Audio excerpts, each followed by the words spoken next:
ದೇಶ ಸೇವೆಯಲ್ಲಿ ತೊಡಗಿದ್ದ ಮತ್ತೊಬ್ಬ ವೀರ ಯೋಧನಿಗೆ ತಾಯ್ನಾಡು ಕಂಬನಿ ಮಿಡಿದಿದೆ.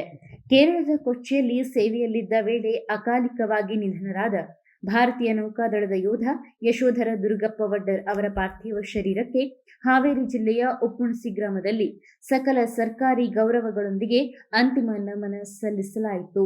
ಹಾವೇರಿ ಜಿಲ್ಲೆಯ ಹಾನಗಲ್ ತಾಲೂಕಿನ ಉಪ್ಪಣಸಿ ಗ್ರಾಮದ ಭಾರತೀಯ ನೌಕಾದಳದ ಯೋಧ ಯಶೋಧರ ದುರ್ಗಪ್ಪ ವಡ್ಡರ್ ಅವರು ಕೇರಳದ ಕೊಚ್ಚಿಯಲ್ಲಿ ಸೇವೆಯಲ್ಲಿದ್ದ ವೇಳೆ ಅಕಾಲಿಕವಾಗಿ ನಿಧನರಾಗಿದ್ದರು. ಅವರ ಪಾರ್ಥಿವ ಶರೀರವನ್ನ ಸ್ವಗ್ರಾಮಕ್ಕೆ ತರಲಾಗಿದ್ದು, ಅಂತಿಮ ದರ್ಶನಕ್ಕೆ ಗ್ರಾಮದ ಸರ್ಕಾರಿ ಪ್ರಾಥಮಿಕ ಶಾಲೆಯ ಮೈದಾನದಲ್ಲಿ ವ್ಯವಸ್ಥೆ ಮಾಡಲಾಗಿತ್ತು. ಶಾಸಕ ಶ್ರೀನಿವಾಸ್ ಮಾನೆ, ಮಾಜಿ ಶಾಸಕ ಶಿವರಾಜ್ ಸಜ್ಜನ್, ಜನಪ್ರತಿನಿಧಿಗಳು, ಮಾಜಿ ಯೋಧರು ಹಾಗೂ ವಿವಿಧ ಸಂಘಟನೆಗಳ ಮುಖಂಡರು ಯೋಧನ ಪಾರ್ಥಿವ ಶರೀರಕ್ಕೆ ಪುಷ್ಪ ನಮನ ಸಲ್ಲಿಸಿ ಗೌರವ ಅರ್ಪಿಸಿದರು. ಬಳಿಕ ಮೃತ ಯೋಧನ ತಂದೆ ತಾಯಿ ಹಾಗೂ ಕುಟುಂಬದ ಸದಸ್ಯರನ್ನ ಭೇಟಿ ಮಾಡಿದ ಗಣ್ಯರು ಅವರ ದುಃಖದಲ್ಲಿ ತಾವು ಭಾಗಿಯಾಗಿರುವುದಾಗಿ ಹೇಳಿ ಸಾಂತ್ವನ ಹೇಳಿದರು. ಈ ವೇಳೆ ಮಾತನಾಡಿದ ಅವರು, ದೇಶದ ರಕ್ಷಣೆಗೆ ತಮ್ಮ ಜೀವನವನ್ನೇ ಮುಡಿಪಾಗಿಟ್ಟ ಯೋಧ ಯಶೋಧರ ಅವರ ಸೇವೆ ಮತ್ತು ತ್ಯಾಗ ಸದಾ ಸ್ಮರಣೀಯವಾಗಿರಲಿದೆ. ಇಂತಹ ವೀರ ಯೋಧನನ್ನ ಕಳೆದುಕೊಂಡಿರುವುದು ಜಿಲ್ಲೆಯಷ್ಟೇ ಅಲ್ಲ, ಇಡೀ ರಾಜ್ಯಕ್ಕೆ ತುಂಬಲಾರದ ನಷ್ಟವಾಗಿದೆ ಎಂದು ಸಂತಾಪ ವ್ಯಕ್ತಪಡಿಸಿದರು. ಅಂತಿಮ ದರ್ಶನದ ಬಳಿಕ ಯೋಧನ ಪಾರ್ಥಿವ ಶರೀರವನ್ನ ಗ್ರಾಮದ ಪ್ರಮುಖ ಬೀದಿಗಳಲ್ಲಿ ಮೆರವಣಿಗೆ ನಡೆಸಲಾಯಿತು. ಈ ವೇಳೆ ಸಾವಿರಾರು ಗ್ರಾಮಸ್ಥರು, ಸಾರ್ವಜನಿಕರು ಹಾಗೂ ಮಾಜಿ ಯೋಧರು ಅಂತಿಮ ನಮನ ಸಲ್ಲಿಸಿ ಭಾವಪೂರ್ಣ ವಿದಾಯ ಹೇಳಿದರು. ದೇಶ ಸೇವೆಯಲ್ಲಿದ್ದ ವೀರಯೋಧ ಯಶೋಧರ ದುರ್ಗಪ್ಪ ವಡ್ಡರ್ ಅವರ ಅಗಲಿಕೆ ಉಪ್ಪುಣಸಿ ಗ್ರಾಮವನ್ನ ಶೋಕ ಸಾಗರದಲ್ಲಿ ಮುಳುಗಿಸಿದ್ದು, ಅವರ ಸೇವೆ, ತ್ಯಾಗ ಮತ್ತು ದೇಶಭಕ್ತಿ ಸದಾ ಜನಮನದಲ್ಲಿ ಅಜರಾಮರವಾಗಿರಲಿದೆ. ಅವರ ಆತ್ಮಕ್ಕೆ ಶಾಂತಿ ಸಿಗಲಿ ಎಂದು ಎಲ್ಲರೂ ಪ್ರಾರ್ಥಿಸಿದರು.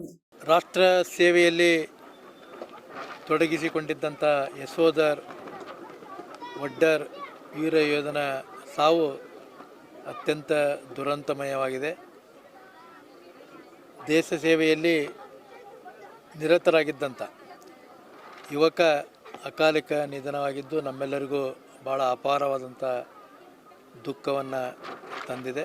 ಅವರ ಕುಟುಂಬ ವರ್ಗಕ್ಕೆ ಮತ್ತು ಅಪಾರ ಅಭಿಮಾನಿಗಳಿಗೆ, ರಾಷ್ಟ್ರಾಭಿಮಾನಿಗಳಿಗೆ ತುಂಬಲಾರದ ಒಂದು ನಷ್ಟ, ದುಃಖ ಭರಿಸುವಂಥ ಶಕ್ತಿಯನ್ನು ಪರಮಾತ್ಮ ಕುಟುಂಬ ವರ್ಗದವರಿಗೆ, ಅಭಿಮಾನಿಗಳಿಗೆ, ಎಲ್ಲ ರಾಷ್ಟ್ರಾಭಿಮಾನಿಗಳಿಗೆ ಕೊಡಲಿ ಅಂತೇಳಿ ನಾನು ದೇವರಲ್ಲಿ ಪ್ರಾರ್ಥನೆಯನ್ನು ಮಾಡ್ತೇನೆ. ಅವರ ಕುಟುಂಬ ವರ್ಗಕ್ಕೆ ಸರ್ಕಾರ ಕೂಡ, ನೇವಿ ಅಧಿಕಾರಿಗಳು, ಸರ್ಕಾರ ಕೂಡ ದೊಡ್ಡ ಪ್ರಮಾಣದ ಒಂದು ಸಹಾಯವನ್ನು ಮಾಡಬೇಕು. ಅವನೇ ಆ ಕುಟುಂಬಕ್ಕೆ ಮೂಲಾಧಾರವಾಗಿ ದುಡಿದು ಹಾಕ್ತಾ ಇದ್ದಂಥ ಒಬ್ಬ ಯುವಕ ಮರಣ ಹೊಂದಿರುವಂಥದ್ದು ಆ ಕುಟುಂಬಕ್ಕೆ ತುಂಬಲಾರದ ಒಂದು ನಷ್ಟ ಆಗಿದೆ. ದೊಡ್ಡ ಪ್ರಮಾಣದ ಒಂದು ಸಹಾಯವನ್ನು ಸರ್ಕಾರ ಮತ್ತು ಇಲಾಖೆ, ನೇವಿ ಡಿಪಾರ್ಟ್ಮೆಂಟು, ಸಾರ್ವಜನಿಕರು ಅವರ ಕುಟುಂಬ ವರ್ಗಕ್ಕೆ ಸಹಾಯ ಹಸ್ತವನ್ನು ಚಾಚಬೇಕು ಅಂತೇಳಿ ನಾನು ಸರ್ಕಾರಗಳಲ್ಲಿ ಮತ್ತು ಇಲಾಖೆಯಲ್ಲಿ ಮನವಿಯನ್ನು ಮಾಡ್ತೇನೆ. ಉಪ್ಪುಣಸಿ ಗ್ರಾಮದ ಯಶೋಧರ್ ವಡ್ಡರ್ ಅಂತಕ್ಕಂಥವರು ಇಂಡಿಯನ್ ನೇವಿಯಲ್ಲಿ ಕಳೆದ 12 ವರ್ಷಗಳಿಂದ ತಮ್ಮ ಸೇವೆಯನ್ನು ಸಲ್ಲಿಸ್ತಿದ್ರು. ಅವರು ಇವತ್ತು ನಮ್ಮನ್ನು ಬಿಟ್ಟು ಅಗಲಿದ್ದಾರೆ.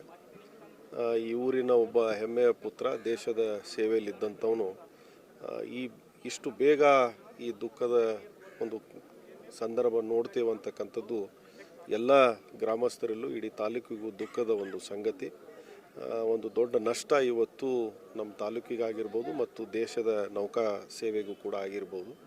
ಹಾಗಾಗಿ ನಾವೆಲ್ಲರೂ ಇವತ್ತು ಅವರ ಅಂತಿಮ ಕ್ರಿಯೆಯಲ್ಲಿ ಭಾಗಿಯಾಗಿದ್ದೇವೆ, ಗೌರವಪೂರ್ವಕ ನಮನಗಳನ್ನು ಸಲ್ಲಿಸಿದ್ದೇವೆ.